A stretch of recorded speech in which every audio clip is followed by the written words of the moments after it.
اور on line آج بھی ہمارے ساتھ اعجاز احمد خان صاحب ہیں، اورا ایکسپرٹ ہیں. سر آپ کو خوش آمدید کہتے ہیں اس ٹرانسمیشن میں. اعجاز احمد خان صاحب، سر آج حضرت علی مولا علی کرم اللہ وجہ کا یوم شہادت، سر آپ کیا کہنا چاہیں گے؟ سب سے پہلے تو میں یہی پوچھنا چاہوں گی آپ سے.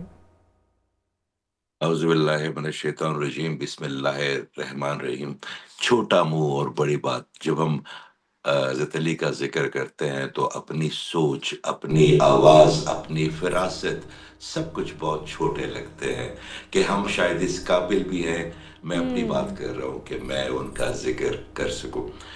میں ان کے بارے میں صرف ایک اپنا سب صاحب نے کوزے میں سمندر بند کر دیا، تو اس کے بعد پھر یہی کہہ سکتا ہوں کہ جو اقبال کی خودی تھی، میں اس کے اوپر بڑا ریسرچ کرنے کی کوشش کر رہا تھا اپنے اوائل کے دنوں میں. پھر پتا چلا کہ جو خودی ہے وہ تہذیب کی ہوتی ہے. پھر پتا چلا کہ جو خودی ہے وہ اقوام کی ہوتی ہے. وہ کوئی شخص واحد کیسے طاری کر سکتا ہے اتنی غیرت مند، اور اپنی انا اور اپنی غیرت کے درمیان اتنی جو واضح لکیر ہے، وہ کوئی انسان کیسے کر سکتا ہے. پھر سمجھ آئی جب نہج البلاغہ پڑھی، جب حضرت علی کا لیول آف، جو ان کا لیول آف پرسٹیج دیکھا. ہمارا بیسیکلی المیہ یہ ہے کہ ہم شخصیت کو جب محبت کرتے ہیں، ان کا ذکر کرتے ہیں، ان کے لیے عقیدت رکھتے ہیں، مگر ہم ان کی تعلیمات کی طرف نہیں جاتے. صحیح صحیح. ہم ان کے تو آپ یہ دیکھیں کہ حضرت علی جو ہے وہ کوئی ایک نام نہیں ہے، وہ کوئی ایک شخص نہیں ہے، وہ لیگیسی ہے میرے اللہ نے جو آقا کریم صلی اللہ علیہ وسلم کے ذریعے ہمارے لیے سب سے، میرا خیال ہے. پھر اگر حضرت علی کی بات کریں تو حسین بن علی کی بات بھی کرتا ہوں کہ اگر آپ کے صبر کے 10 امتحان کسی نے اس یونیورس میں گزارے تو حسین بن علی نے گزارے. ہر طرح کے اس یونیورس میں اگر جب آواز پڑی ہوگی یوم میثاق کے دن، تو آواز آئی کہ یہ حسین ہے، یہ کریں گے، یہ علی ہے، یہ کریں گے. تو یہ ہمارے لیے، آپ یقین کریں کہ جب ہم نام لیتے ہیں ان کا، ان کی وجاہت کا اور ان کی فراست کا، تو آپ کے رونگٹے کھڑے ہو جاتے ہیں کہ جب کسی نے ان کی جنگ میں ان کے منہ مبارک پہ تھوکا تو انہوں نے چھوڑ دیا.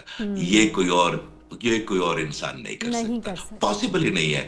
آپ جب ہیومن برین کو دیکھ لیں، ہیومن انرجیز کو دیکھ لیں، تو آپ ایک کام کر رہے ہیں اور آپ کے اندر غصے میں ایسی بریک، میرے اللہ کے لیے ایسی بریک کہ منہ مبارک پہ تھوکا انہوں نے چھوڑ دیا. انہوں نے فرمایا کہ نہیں، اب میرا ذاتی غصہ شامل ہے. اتنی پیورٹی کسی ہیومن بین میں آنا پاسبل ہی نہیں ہے. تو اگر ہم ان کی تعلیمات کی طرف جائیں، ہم ان کی محبتوں کی طرف جائیں، ہم ان کے دروازے کی طرف جائیں، جس دن ان کو شہادت اللہ تعالیٰ نے فرمائی تو انہوں نے فرمایا کہ آج میرا مقصد ہو گیا، میں کامیاب ہو گیا. تو ہم سارا دن، ساری رات، سارے سال، سارے عہد اگر ان کے ذکر کرتے رہے تو میرے خیال ہے یہ کافی نہیں ہے. میں تو صرف ایک بات کرتا ہوں کہ اگر کسی کا، ایک دن ہم بابا جی کے پاس گئے، یہ بڑی پرانی بات ہے، تو ہم نے کہا جی کہ ہم خیر لینے کے لیے آئے. تو انہوں نے کہا کتابیں پڑھی ہیں حضرت علی کی؟ میں نے کہا جی کچھ ٹوٹی پھوٹی. اس نے کہا جب تک وہ صبر آپ کو ازبر نہیں ہوگا تو پھر آپ کے لیے کوئی دروازہ نہیں کھولے گا. تو آقا کریم نے جن کو دروازہ کہہ دیا ہے اپنے علم کا، تو ان کے بارے میں تو یہی کافی ہے کہ ہماری انسانیت کے جو بڑے تحفے، ان میں وہ بہت بڑا تحفہ ہمارے لیے. اللہ تعالیٰ ہمیں توفیق دے کہ ہم ان کی لیگیسی کو آگے بڑھائیں، ان کی لیگیسی کو آگے بڑھائیں.